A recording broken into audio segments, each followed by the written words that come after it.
किसी ने ठीक ही कहा है कि बुरी संगति अच्छों को भी बिगाड़ देती है, अच्छे चरित्र को भी बिगाड़ देती है। क्या कभी किसी ने ये सुना है कि मनुष्य की बुरी आदतें किसी जानवर को भी बिगाड़ देती हैं? जानवर जो होते हैं दोस्तों, जो जीव होते हैं, जंतु होते हैं, यह सब प्रकृति की देन होता है। दुनिया में कहा जाता है कि जीवों में सबसे बुद्धिमान जो एक मानव को माना गया है, इंसान को माना गया है। मानव अपने शौक के लिए जानवरों को पालता है, जैसे कुत्ता डॉग को पालता है, या बिल्ली को पालता है, या बंदरों को पालता है, या लंगूर को पालता है। सैकड़ों जानवरों को मनुष्य पाल लेता है, लेकिन मनुष्य उन्हें जिस हैबिट में डालता है, जिस आदतें उन्हें सिखाता है, लेकिन वे वैसा ही सीख जाते हैं। कोई उन्हें गलत सिखाता है तो कोई उन्हें अच्छा सिखाता है। लेकिन ये जीव जंतु, ये सब प्रकृति की देन होते हैं। ये कुछ बोल नहीं सकते, ना ही कुछ कह सकते। इन्हें जिस रास्ते पर चलाया जाएगा या जैसे रास्ते इन्हें दिखाए जाएंगे, ये वैसा ही करने लगेंगे। तो आज की जो सच्ची घटना है दोस्तों, एक अजीब और गरीब कहानी है। आपने देश की अदालतों में किसी इंसान अपराधी को उम्र कैद की सजा सुनते हुए तो सैकड़ों बार सुना होगा, लेकिन क्या कभी आपने ये सुना है कि एक जानवर को हमारे हिंदुस्तान देश की सरकार ने उम्र कैद की सजा सुनाई हो? आज की जो सच्ची घटना है दोस्तों, जरूर कहीं ना कहीं आपको सोचने समझने पर मजबूर कर देगी, बाकी आपको हैरान कर सकती है और आपके दिल को दहला सकती है, और आप सोचने समझने पर मजबूर हो जाओगे कि क्या हमारे देश में किसी जानवर को उम्र कैद की सजा मिली हो या उसे सजा सुनाई गई हो। तो बने रहिए वीडियो के अंत तक। कौन था वो जानवर, कैसे उसे उम्र कैद की सजा मिली और क्या है इसकी पूरी सच्चाई और पूरी घटना। आदाब, नमस्कार, सत श्री अकाल। मेरा नाम सुशील कुमार और आप देख रहे हैं खुशबू का सफर। आज की जो सच्ची घटना है दोस्तों, हमारे हिंदुस्तान देश का एक इकलौता प्रदेश लगता है उत्तर प्रदेश, और उत्तर प्रदेश राज्य का ही एक जिला लगता है मिर्ज़ापुर। मिर्ज़ापुर जिले में ही एक तांत्रिक अपने शौक के लिए एक बंदर को पाल लेता है। जब वह बंदर को पालता है तो बंदर बहुत छोटा होता है। वह बेजुबान जानवर को पाल तो लेता है, लेकिन कुछ उसे ऐसी आदतें सिखाता है, ऐसी हैबिटें सिखाता है जो आने वाले समय में प्रकृति के लिए बहुत हानिकारक होती है। वह बंदर को पाल तो लेता है, पालने के बाद वह उसे खाना नहीं खिलाता, उसे मांस और मदिरा पिलाता है। मांस खिलाता है सुबह शाम और शाम को मदिरा पिलाता है। उसे इतनी बुरी आदतें सिखाता है कि उसकी आदतें हमारे हिंदुस्तान देश पर आगे चलकर बहुत भारी पड़ी और बहुत तगड़ा प्रभाव डाला है। जब वह बंदर को बुरी आदतें सिखाता है, रोज जब शाम होती है शाम को उसे मदिरा पिलाता है, दिन में तीनों टाइम उसको मांस खिलाता है, और उसके अंदर ऐसी ऐसी आदतें डालता है, ऐसी ऐसी हैबिटें डालता है जिससे वह बंदर पूरी तरह एक हैवान व्यक्ति, इंसान के समान बन जाता है। अब समय बीतता जाता है, तांत्रिक की मौत हो जाती है। जब तांत्रिक की मौत हो जाती है, तांत्रिक की मौत होने के बाद बंदर बहुत अकेला हो चुका था, अकेला पड़ चुका था। बंदर को रोज मदिरा पीने की और मांस खाने की आदत हो जाती है, लेकिन मांस और मदिरा उसे नहीं मिल पाता। मदिरा तो उसे नहीं मिल पाता, लेकिन वह तांत्रिक के घर से बाहर निकलकर अब मिर्ज़ापुर के इलाके में बस्ती की ओर निकल जाता है।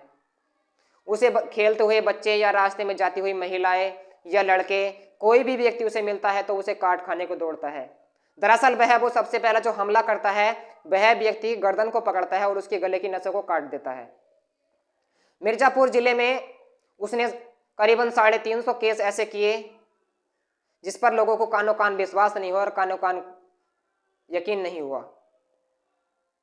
वह जहां भी जाता था, जिस इलाके में भी जाता है, जिस माहौल में भी जाता है या जिस बस्ती में भी जाता है, वहां पर छोटे बच्चे या छोटी लड़कियां उसे दिखाई देती हैं तो उनके वह गले पकड़ लेता है, और गला पकड़ने के बाद गले की नसें काट देता है और उनसे उनकी मौत हो जाती है।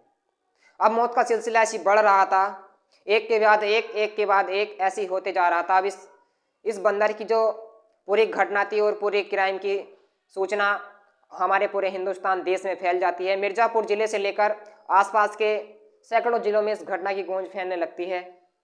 बंदर को पकड़ने के लिए कानपुर से चिड़ियाघर की एक टीम आती है और बड़े बड़े तरीके अपनाती है, बड़े बड़े जाल बिछाती है, लेकिन बंदर उनके कब्जे में नहीं आता।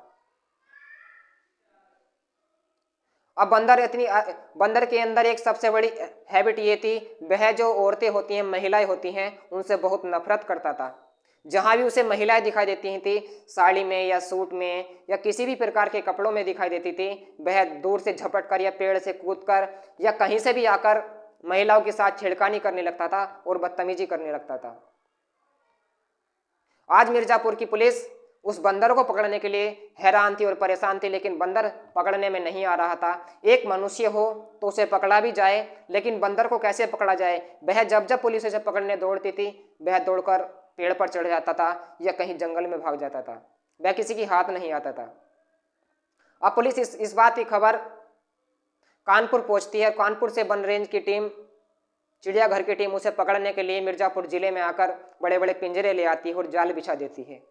सैकड़े कोशिशें करने के बाद कानपुर की टीम उसे पकड़कर मिर्जापुर से अब कानपुर के लिए ले जाती है और कानपुर के चिड़ियाघर की अदालत में एक मीटिंग रखी जाती है, जहां पर सरकारी सभी कर्मचारी थे और कुछ मिर्जापुर के व्यक्ति थे जिन पर उस बंदर ने हमला किया था। कुछ डॉक्टरों की टीम थी, कुछ सामुदायिक अस्पताल के व्यक्ति थे। सरकारी सभी व्यक्ति के सामने अदालत में बंदर को कटघरे में खड़ा किया जाता है और जब बंदर को कटघरे में खड़ा किया जाता है तो उसके जो खिलाफ मिर्जापुर के व्यक्ति थे सारी शिकायतें दर्ज कराते हैं, सारी रिपोर्ट दर्ज कराते हैं। अब इस बंदर को कानपुर लाकर चिड़ियाघर के पिंजरे में बंद कर दिया जाता है। वहां पर कुछ महिलाएं चिड़ियाघर घूमने के लिए आती हैं और जैसे उसे कुछ खाने के लिए देती हैं तो वो महिला पर झपट पड़ता है और एक महिला के साथ बदतमीजी करने लगता है और काटने लगता है और उसके कपड़ों को फाड़ देता है। बंदर की इस हैबिटों को देख कानपुर शहर में बुरी तरह हलचल मच गई और बुरी तरह हलचला हो गया। हलचला होने के बाद कानपुर के दूर दूर से लोग उस बंदर को देखने के लिए आने लगे। बंदर पिंजरे में बंद था, जैसे ही वह औरतों को देखता था झपटने शुरू कर देता था और बच्चों को जैसे देखता था उनके गले पर अटैक करने की कोशिश किया करता था। बंदर की अब इस हैबिटों को देखकर, इन आदतों को देखकर पूरे हिंदुस्तान में आश्चर्यचकित लोग हो जाते हैं। लोगों को अपने कानों पर विश्वास नहीं होता कि क्या कोई जानवर इस हद तक जा सकता है या इस हद तक जाकर क्राइम को इतना अंजाम दे सकता है। कानपुर के वन रेंज के अधिकारी चौहान साहब की पोती के ऊपर उसने ऐसा हमला किया कि उसके गले की नस को काट दिया। मौके पर ही डॉक्टरों की टीम ने आकर उस लड़की को बचाया, लेकिन अब इस बंदर इतना खूंखार हो चुका था।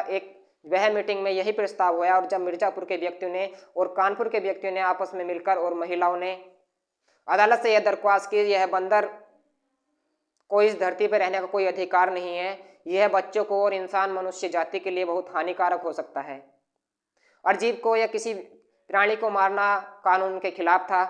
अब कानून अदालत में उस बंदर को उम्र कैद की सजा सुना देती है। जब उस बंदर को उम्र कैद की सजा की खबर पूरे हिंदुस्तान में आग की तरह फैलती है, हवा की तरह फैलती है, तो लोगों को अपने कानों पर विश्वास नहीं होता कि क्या हमारे हिंदुस्तान देश में एक जानवर को एक तांत्रिक ने पाला, एक जादू टोने वाले तांत्रिक ने पालकर उसके अंदर ऐसी हैबिटें डाली, ऐसी आदतें डाली, उसे मांस और मदिरा के रास्ते दिखाया और औरतों के खिलाफ ऐसी उसके अंदर दंदगी भरी कि वह औरतों के खिलाफ जाने लगा और उनके साथ बदतमीजी करने लगा और घिनौने कार्य करने लगा। इस घटना की गूंज जिस प्रदेश में जाती है, लोग सोचने पर मजबूर हो जाते हैं और समझने पर मजबूर हो जाते हैं कि क्या कोई जानवर इस हद तक जा सकता है या इस हद तक गिर सकता है। अब उसे उम्र कैद की सजा सुनाकर कानपुर के ही चिड़ियाघर में उसे बंद कर दिया जाता है और कानपुर की टीम को आदेश दिया जाता है और उस पर मोहर लगा दी जाती है कि आजीवन तक इस पिंजरे को खोलने की इजाज़त किसी को नहीं है। चाहे कुछ भी हो, कैसा भी परिस्थितियां आए, इस पिंजरे को खोला नहीं जाए। इस बंदर जब तक यह जीवित इस धरती पर रहेगा तब तक इस पिंजरे से कभी बाहर नहीं आएगा और ना ही इसे निकालने की कोशिश करिएगा। इतना कहकर यह घटना एक कहानी बनकर, एक सच्ची घटना बनकर हमारे कानपुर और मिर्जापुर शहर से आज पूरे हिंदुस्तान और देश दुनिया में फैल जाती है। तो दोस्तों, इस घटनाक्रम को सुनाने का उद्देश्य किसी को हैरान करना या किसी को परेशान करना या किसी की निजी जिंदगी को ठेस पहुंचाना नहीं है। केवल आपको सावधान और सचेत करना है और समझाना है कि किसी भी जीव को अगर हम किसी बेजुबान जानवर को अपने घर में पालते हैं अपने शौक के लिए, तो उसके अंदर ऐसी आदतें डालें ताकि वह अच्छा व्यवहार कर सके, लोगों के साथ गलत कार्य ना कर सके, या उसे एक हैवान इंसान की तरह ना बनाया जाए। क्योंकि जीवों में सबसे बुद्धिमान जो माना गया है वो इंसान को माना गया है। इंसान ही ऐसी आदतें किसी जानवर के अंदर डालने लगे तो इंसान तो जानवर हो ही जाता है, तो जानवर ही बन जाता है, वह हैवान बन जाता है। तो मिलते हैं कल रात 9 बजे एक सच्ची घटना के साथ। तब तक के लिए अपना ख्याल रखें, सुरक्षित रहें, जहाँ भी रहें खुश रहें। जय हिंद, जय भारत।